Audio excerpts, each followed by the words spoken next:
Les indépendances, des têtes pleines et bien faites comme celle de Paul Biya se comptent sur les doigts d'une main. Après un séjour studieux et fructueux en France, il rentre au pays natal bardé des diplômes.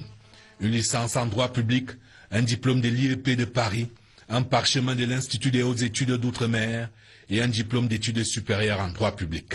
Pointilleux et méticuleux, à l'ombre du président Amadou Ahidjo, il va gravir une par une les marches du pouvoir. Chargé des missions à la présidence, secrétaire général du ministère de l'Éducation nationale, directeur du cabinet civil du président de la République, directeur du cabinet civil, cumulativement avec ses fonctions de secrétaire général de la présidence, ministre secrétaire général de la présidence, ministre d'État, secrétaire général de la présidence, premier ministre, jusqu'au sommet de la pyramide, président de la République. Une longue marche de 20 ans. Avant de franchir la dernière marche de cette échelle du pouvoir, Paul Biya échappe à un dernier piège byzantin.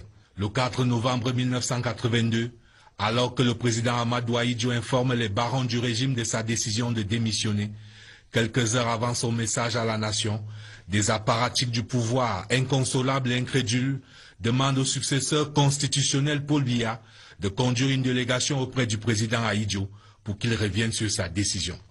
Paul Biya, dans une incroyable maîtrise de soi, alors que le destin lui tend les bras, accepte de conduire cette improbable équipée où se côtoient Charles Assal et comme porte-parole Amadou Ayatou, Moussa Yaya, Saba Leko. Peine perdue, Ahidjo est inflexible. Plus rien n'entravera la marche de l'histoire jusqu'au samedi 6 novembre 1982. Paul Biya prête serment. Il a 49 ans, d'une élégance raffinée. Il porte beau. Il est l'homme du renouveau.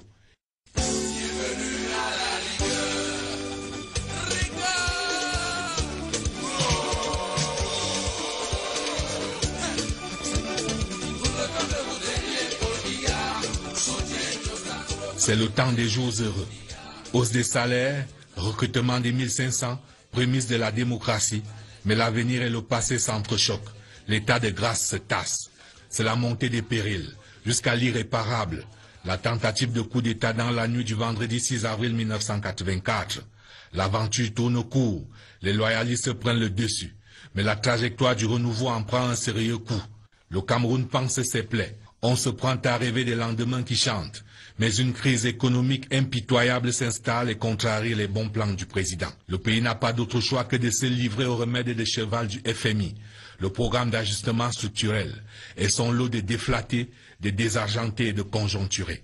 D'autres nuages s'amoncellent avec les vents d'Est qui soufflent sur les années de braise. L'opposition rêve de changement, s'empare de la rue, sort de véritables armes de destruction massive, avec le cocktail explosif de villes mortes, de désobéissance civile, de cartons rouges, de casse. Le Cameroun danse sur un volcan.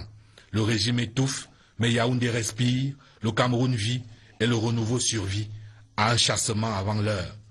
Même les chasseurs de lions finissent par être domptés.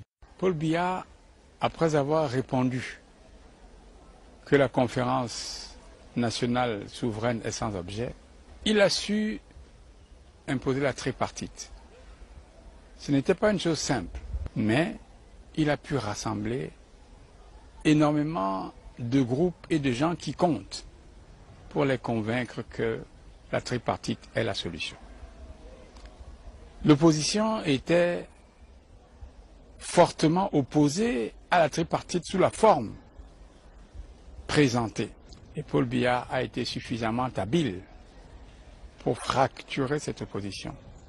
Paul Biya, réélu le 11 octobre 1992 au terme de l'élection présidentielle la plus disputée de l'histoire politique du Cameroun, s'engage donc à réenchanter les Camerounais. Mais l'histoire balbutie. Comme dans un mauvais rêve, le conflit de Bakassi éclate. Des conseillers de l'ombre se pressent. Paul Biya éconduit les va-t-en-guerre qui veulent une confrontation et ignore les caméléons qui lui proposent une négociation en tête-à-tête avec le Nigeria. Paul Biya préfère la force du droit au droit de la force, en portant l'affaire devant la Cour internationale de justice le 19 mars 1994. Paul Biya, héros de la résolution pacifique du conflit de Bakassi, a le triomphe modeste. D'autres se chargent de lui rendre hommage. Cet événement, de par sa nature, de par le résultat que l'on obtient, mérite que l'ensemble de la communauté nationale le salut et que nous ne laissions pas aux autres exalter ce que nous-mêmes nous avons su produire grâce au chef de l'État, son Excellence Paul Biya, parce que je pense que j'ai eu une position privilégiée pour voir comment un homme d'État a su déployer sa sagesse, sa patience, sa ténacité et rester permanemment sur la brèche jusqu'à ce que le résultat escompté soit obtenu. Bakassi retrouvé, le président n'a pas de répit. Il doit livrer une autre bataille qui transforme les finances publiques en tonneau de Danaïde, la corruption. Paul Biya lui-même prêche pourtant par l'exemple. Il n'a rien oublié du commandement du séminaire. Garde la règle et la règle te gardera. De nombreux disciples ne suivent malheureusement pas le bon exemple du maître. Le peuple veut s'inviter au banquet des fruits de la croissance. Les émeutes de la faim éclatent du 25 au 29 février 2008.